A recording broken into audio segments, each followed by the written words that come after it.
Sistem perwakilan di Inggris.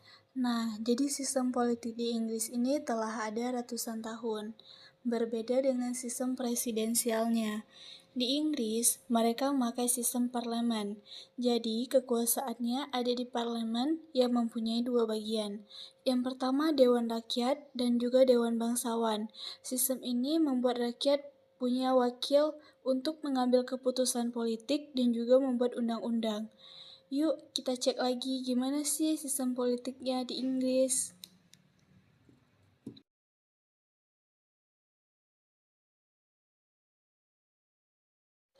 Selanjutnya kita masuk ke sejarah. Yang pertama, abad pertengahan. Nah, pada masa abad pertengahan ini, sistem perwakilan politik di Inggris dimulai melalui dewan-dewan lokal seperti Parlemen Raja-Raja Anglo-Saxon dan juga pertemuan yang dihadiri oleh wakil dari berbagai wilayah. Yang kedua, sejarah pada abad ke-13. Nah, pada abad ke-13, Parlemen Inggris mulai tumbuh menjadi badan hukum yang lebih teratur. Parlemen mempunyai dua bagian, yang pertama Dewan Rakyat atau House of Commons dan Dewan Bangsawan, House of Lords. Selanjutnya, pada abad ke-17.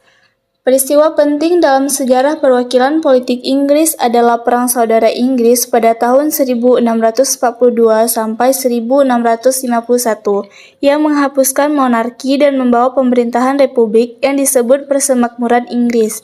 Nah, pada saat itu juga Inggris membuat gagasan baru tentang hak rakyat dan perwakilan politik. Selanjutnya, pada abad ke-19. Nah, reformasi parlemen ini sangat besar terjadi pada abad ke-19, khususnya dengan reformasi parlemen 1832 yang menambahkan hak-hak pemilih dan juga mengubah batas-batas representasi. Dan juga ada reformasi lainnya untuk menambahkan partisipasi politik. Selanjutnya, pada abad ke-20. Perkembangan penting termasuk memberikan hak suara kepada wanita tahun 1918. Ini merupakan hak untuk wanita yang telah berusia di atas 30 tahun dan juga tahun 1928 untuk semua wanita yang sudah berusia di atas 21 tahun. Selain itu, ada juga reformasi-reformasi parlemen yang terus dilakukan untuk menambahkan representasi dan juga akuntabilitas. Selanjutnya kita masuk kepada struktur parlemen. Jadi struktur parlemen ini terbagi dua. Yang pertama ada Dewan Rakyat dan juga ada Dewan Bangsawan.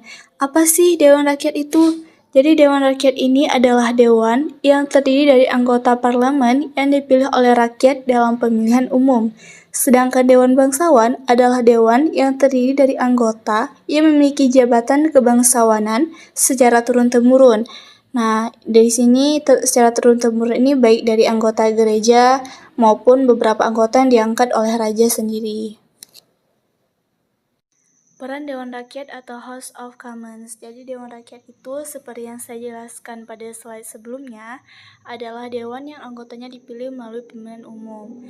Dan juga mereka bertanggung jawab langsung kepada pemilih di daerah pemilihan masing-masing.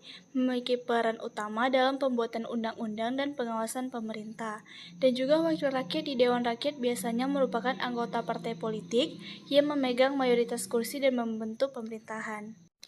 Selanjutnya, saya akan menjelaskan mengenai peran Dewan Bangsawan atau House of Lords.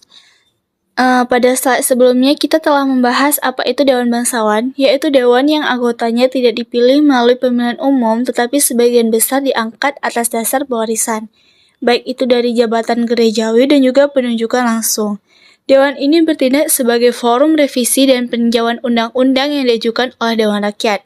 Dewan ini tidak memiliki kekuatan yang sama dalam pembuatan undang-undang seperti Dewan Rakyat, tetapi Dewan ini dapat menunda atau merevisi undang-undang. Dan juga Dewan ini dapat menyediakan pengalaman dan pengetahuan yang luas dalam proses legislasi dengan menghadirkan para ahli dari berbagai bidang.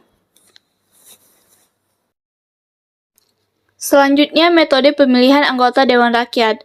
Jadi sistem pemilihan yang digunakan di sebagian besar daerah pemilihan di Inggris adalah sistem first past the post. Dalam sistem ini, setiap pemilih memilih satu calon dan calon yang mendapatkan suara terbanyak akan memenangkan kursi di Dewan Rakyat. Setiap daerah pemilihan akan memilih satu anggota parlemen.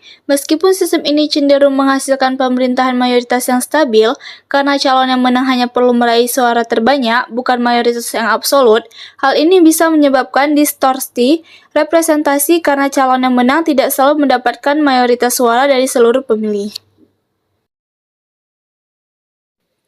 Yang kedua adalah metode pemilihan alternatif. Jadi metode ini dikenal sebagai sistem pemilihan ranking atau preferensial. Belum umum digunakan di Inggris dan hanya diadopsi dalam beberapa pemilihan khusus, seperti pemilihan wali kota London. Dalam metode ini, pemilih memberikan peringkat kepada calon-calon yang ada, mulai dari pilihan pertama hingga terakhir. Jika tidak ada calon yang memperoleh mayoritas suara langsung, calon dengan suara terendah dieliminasi, dan suara mereka dialihkan ke calon yang dipilih sebagai pilihan kedua oleh pemilih mereka.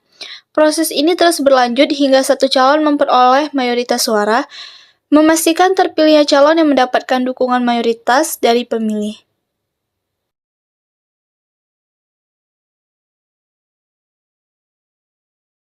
Yang pertama, kestabilan politik, yaitu kondisi di mana sebuah negara atau sistem politik dapat menjaga ketertiban dan konsistensi dalam kebijakan dan kepemimpinan. Yang kedua, kesesuaian dengan tradisi. Berarti bahwa kebijakan dan praktik politik yang terapkan sesuai dengan nilai-nilai dan norma-norma yang telah ada dalam masyarakat. Yang ketiga, sederhana dan mudah dimengerti, menunjukkan bahwa struktur dan proses politik harus jelas dan mudah dipahami oleh masyarakat agar partisipasi publik dapat ditingkatkan. Yang keempat, menghasilkan pemerintahan yang kuat, artinya sistem politik mampu memberikan kepemimpinan yang efektif dan mampu mengimplementasikan kebijakan secara efisien. Yang terakhir, menghindari fragmentasi politik berarti mencegah terpecahnya kekuatan politik atau fokus yang terlalu besar pada kelompok-kelompok kecil dan bersaing, yang dapat mengakibatkan kestabilan dalam proses politik. Yang pertama, representasi yang tidak proporsional terjadi ketika hasil pemilihan tidak mencerminkan dengan tepat distribusi dukungan atau preferensi pemilih dalam masyarakat. Yang kedua, keterwakilan minoritas yang terbatas. Jadi ketika kelompok-kelompok minoritas tidak memiliki wakil yang cukup dalam struktur politik untuk mewakili kepentingan mereka secara adekuat. Yang ketiga, keterikatan pada partai politik, menunjukkan ketergantungan politisi pada partai politik atau kepentingan khusus tertentu daripada memperhatikan kebutuhan dan aspirasi masyarakat secara keseluruhan. Yang keempat, kurangnya responsivitas terhadap preferensi pemilih, mengacu pada ketidakmampuan pemerintah atau partai politik untuk menanggapi dengan tepat atau mengakomodasi preferensi dan keinginan pemilih dalam kebijakan dan keputusan politik. Krisis legitimasi terjadi ketika pemilih atau institusi politik kehilangan dukungan atau kepercayaan dari masyarakat.